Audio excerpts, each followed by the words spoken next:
Bismillahirrahmanirrahim. Elhamdülillahi Rabbil alemin. Esselatu vesselamu ala Resulina Muhammedin ve ala alihi ve sahbihi ecma'in. Çok kıymetli misafirler, değerli Amfitap icra heyeti ve yönetimi ve çok kıymetli basın mensupları, hepiniz hoş geldiniz. Bugün Gazze'de yaşam koşullarıyla ilgili, özellikle de barınmayla ilgili düşüncelerimizi, fikirlerimizi ve önerilerimizi burada iletmek üzere bir araya geldik. Oradaki sıkıntıları hepimiz biliyoruz ama bilmek yetmiyor. En azından dile getirmek ve bununla ilgili mücadele vermek gerekiyor. Burada elimizden geldiği kadarıyla bunu yapmaya çalışıyoruz. Öncelikle bir video gösterimi var. 6 dakikalık. Birlikte onu izleyelim. Ondan sonra açıklamalarımıza devam edeceğiz inşallah. على أحد حجم المأساة التي يعيشها السكان هنا في قطاع غزة، حيث المنخفضات الجوية التي أدت إلى قتل عدد من المواطنين في القطاع، سواء من جراء الانهيارات والمباني التي انهارت على الناس أو من جراء البرد لأطفال كانوا يعيشون داخل الخيام. نحن من خلال الواقع الموجود ومن خلال ما مررنا به في الفترة الماضية نثبت للعالم أن الخيمة لا يمكن أن تقي أي إنسان من الحر ولا من البرد ولا من الأمطار. بالتالي أثبتت الخيام فشلها في قطاع غزة، ولذلك نحن أمام هذا الواقع ورؤية آثار المنخفضات الجوية وانعكاساتها على القطاع وعلى السكان. نقول للعالم أفضل خيار الآن يجب أن يحدث ويكون واقع على الأرض هو إعادة إعمار القطاع بتوفير المواد الأساسية للبناء، وهذا ربما هو أفضل خيار ممكن أن يحدث لتخفيف معاناة الناس داخل القطاع، بحيث يتمكن الناس من عمليات البناء، من عمليات الترميم، من أي عمليات أخرى من جراء استخدام مواد البناء التي ستدخل إذا كان هناك حقيقة موافقة من المجتمع الدولي، وهذا الذي نتمناه أن يحدث بشكل عاجل. Bismillahirrahmanirrahim. Elhamdülillahi Rabbil alemin. Çok değerli Amfitap dönem sözcüsü ve icra heyeti, saygıdeğer basın mensupları, beyefendiler, hanımefendiler, saygıyla, sevgiyle selam ediyorum. Cumanız hayırlı, mübarek olsun. Evet. Şimdi biz de buralarda otururken kabalı, sıcak bir yerde basın açıklaması yaparken o bereketli bir günde, Cuma gününde bizim oradaki Gazze'de Filistinli kardeşlerimiz, Gazze'de halkımız felaket, çok zor bir durumda. Şu an şimdilik bu dakikalarda. Ve aslında ben buraya gelmeden önce hemen benim ablamla konuştum. Bir basın açıklamasını yapacağız. Konteyner Gazze'ye göndermek için ve sokmak için bir şey söylemek ister misiniz? Bir tavsiyeniz var mı, yok mu? O dedi ki, değerli kardeşim, Allah sizden razı olsun. Siz ve Türk kardeşlerimiz bize düşünüyorlar, öyle bir çalışmalar yapıyorlar. Ama biz çok umut değiliz. 2 yıldır, 2 yıl 3 aydır sisleniyoruz, bağırıyoruz, ağlıyoruz. Ama maalesef hiçbir ciddi bir sonuç yok bu konuda. Değerli basın mensupları, kıymetli sivil toplum temsilcileri ve kamuoyunun vicdan sahibi tüm kesimlerini hepinizi saygıyla ve sevgiyle selamlıyorum. Recep ayının son haftasını idrak ettiğimiz Dünya Kudüs Haftası vesilesiyle Filistin ve Gazze'li kardeşlerimizin yaşadığı sıkıntıları hafifletmek, onlarla dayanışma içerisinde olmak, tek yürek olmak amacıyla bir araya gelmiş bulunuyoruz. Gazze aylardır sistematik ve süreklilik arz eden bir saldırı sürecinin altında tutulmaktadır. Sivillerin doğrudan hedef alındığı, yaşam alanlarının bilinçli bir biçimde yok edildiği bu süreçte artık bir askeri çatışma olarak değil, açık bir soykırım ve toplu cezalandırma pratiği olarak karşımızda durmaktadır. Konutlar, hastaneler, okullar, ibadethaneler ayrım gözetmeksizin bombalanmış, Gazze halkı ağır bir çileye mahkum edilmiştir. Bu saldırılar sonucunda yüz binlerce insan yerinden edilmiş, 100.000'e yakın insan hayatını kaybetmiş, çok daha fazlası ise yaralanmış veya kalıcı sakatlıklarla yaşamaya mahkum edilmiştir. Bugün Gazze'de insanlar yalnızca bombardıman tehdidi altında değil, aynı zamanda açlık, susuzluk, salgın hastalıklar ve açıkta kalma gerçeğiyle karşı karşıyadır. En temel insani ihtiyaçlara erişim neredeyse tamamen ortadan kalkmıştır. Kamuoyuna ateşkes olarak sunulan süreç ise sahada kalıcı bir güvenlik ve insani rahatlama üretmemiştir. Ateşkes ihlallerle aşındırılmış, siviller için güvenli hiçbir alan bırakılmamıştır.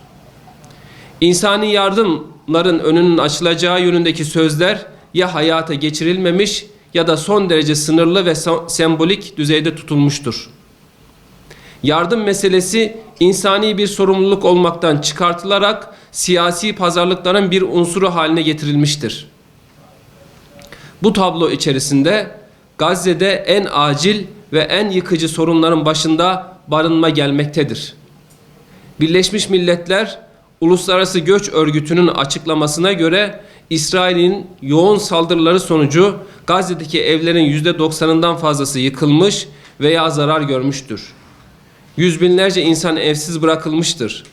İnsanlar enkazların arasında, geçici örtüler altında, açık arazilerde yaşam mücadelesi vermektedir.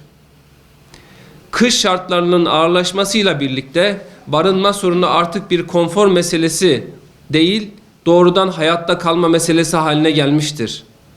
Soğuk, yağmur ve altyapısızlık özellikle çocuklar, yaşlılar ve hastalar için ölümcül riskler doğurmaktadır. Gazze şeridini yeniden etkisi altına alan şiddetli soğuk hava dalgalarının yol açtığı felaket boyutundaki insani sonuçlara karşı uyarıda bulunuyoruz. Bu durum devam eden soykırım ve boğucu abluka koşulları altında konutların ve altyapının büyük ölçüde tahrip edilmesi, ayrıca 1,5 milyondan fazla Filistinlinin en temel insani yaşam koşullarından yoksun, zorunlu göç kamplarına sürülmesiyle daha da ağırlaşmaktadır. Belgelenmiş saha verilerine göre kış mevsiminin başlamasından bu yana şiddetli soğuk hava dalgaları nedeniyle hayatını kaybeden çocukların sayısı 7'ye yükselmiştir. Buna ek olarak şiddetli rüzgarlar ve etkili alçak basınç sistemi nedeniyle 2 gün içinde 7.000 çadır sürüklenmiş ve kullanılamaz hale gelmiştir. Bu veriler özellikle ısınma imkanlarının neredeyse tamamen yokluğu, güvenli barınma alanlarının bulunmaması, battaniye ve kışlık giysi konusunda ciddi yetersizlikler ile insani yardımların yeterli miktarda girişine yönelik kısıtlamaların sürmesi bağlamında en kırılgan grupların yaşamını tehdit eden insani felaketin giderek derinleştiğine dair son derece tehlikeli bir göstergedir. Önceki açıklamamızda bu alçak basınç sistemi ve yaklaşmakta olan diğer meteorolojik sistemlerin beraberinde getirdiği dondurucu soğuk ve sert hava koşullarının sonuçları konusunda güçlü bir biçimde uyarıda bulunmuştuk. Bu insani felaket tablosu acil bir müdahale gerçekleşmediği takdirde özellikle çocuklar, hastalar ve yaşlılar arasında can kayıplarının artacağına işaret etmektedir. Bu ölümcül sonuçların ve işlenen suçların tam ve doğrudan sorumluluğunu İsrail işgaline yüklüyor, bunları yavaş öldürme, aç bırakma ve zorla yerinden etme politikalarının bir uzantısı olarak değerlendiriyoruz. Uluslararası toplumu Birleşmiş Milletleri ve insani hak kuruluşlarını derhal ve gecikmeksizin güvenli barınma merkezleri sağlanması, ısınma ve acil yardım malzemelerinin hiçbir kısıtlama olmaksızın bölgeye ulaştırılması ve çok geç olmadan hayatta kalanların kurtarılması için harekete geçmeye çağırıyoruz. Bu noktada Türkiye'nin sahip olduğu tecrübe ve imkanlar hayati bir önem taşımaktadır. Asrın felaketi olarak nitelendirilen 6 Şubat depremi sonrasında deprem bölgelerinde vatandaşlarımızın barınması için konteyner kentler kurulmuş, geçici ama güvenli yaşam alanları oluşturulmuştur. Bugün ise kalıcı konutların inşa edilmesiyle birlikte bu konteynerların önemli bir kısmı boşa çıkmaktadır. Sayın Cumhurbaşkanı tarafından kamuoyuna açık bir şekilde dile getirildiği üzere konteyner barınma çözümleri Gazze için acil ve uygulanabilir bir seçenektir. Bizler buradan açık bir çağrı yapıyoruz. Deprem bölgesinde artık vatandaşlarımızın konutlarına taşınmış olanlarından geriye kalan, boşa çıkmış, kullanılmayan bu konteynerler atıl bırakılmamalı. Deniz ve karayolları dahil olmak üzere tüm uluslararası insani koridorlar zorlanarak Gazze halkının yararına sunulmalıdır. Yakın zamanda gemilerle tıpkı küresel Sumut filosunun Akdeniz'e açılarak küresel vicdanı harekete geçirdiği gibi deniz yoluyla ve karadan bu konteynerler Gazze'ye ulaştırılmalıdır. Bu çağrımız devletlere, uluslararası kuruluşlara, sivil toplum örgütlerine, vicdan sahibi tüm insanlığa yöneliktir. Gazze halkı için geçici ama onurlu, güvenli ve insani yaşam alanları oluşturmak mümkündür. Mesele imkan meselesi değil, irade meselesidir. Sessiz kalmak suça ortak olmaktır. Bugün atılacak her somut adım, yarın yaşanacak bir hayatın teminatı olacaktır. Kudüs haftası vesilesiyle Mescid-i Aksa'nın özgür olduğu günlere kavuşmak duasıyla Ankara-Filistin Dayanışma Platformu olarak kamuoyuna saygıyla sunuyoruz. Teşekkür ederiz. Evet, konteynerların Gazze'ye ulaştırılmasıyla alakalı geçmiş dönemde yaz aylarında küresel Sumut filosunun bir ablukayı kırmak ve insani yardımları ulaştırmak açısından bir irade ortaya koymuştu. Ve dünya milletleri, temiz vicdan sahibi insanların Gazze konusundaki duyarlılığını bu konu artırmıştı. Önümüzdeki aylarda kış aylarının geçmesiyle birlikte yeni bir filo hazırlanması, dünya küresel anlamda böyle bir gündem meselesi. Konteynerların Türkiye'den bu filolara dahil edilerek temel insani yardım malzemesi kapsamına girmektedir. Böyle bir küresel uyanış içerisinde, böyle bir ortam içerisinde konteynerler, gemiler ve karayollarıyla bu çalışmaya entegre edilebilir. Bu da çok kıymetlidir. Bu konuda hükümetimizin bu sürece destek vermesini talep ediyoruz.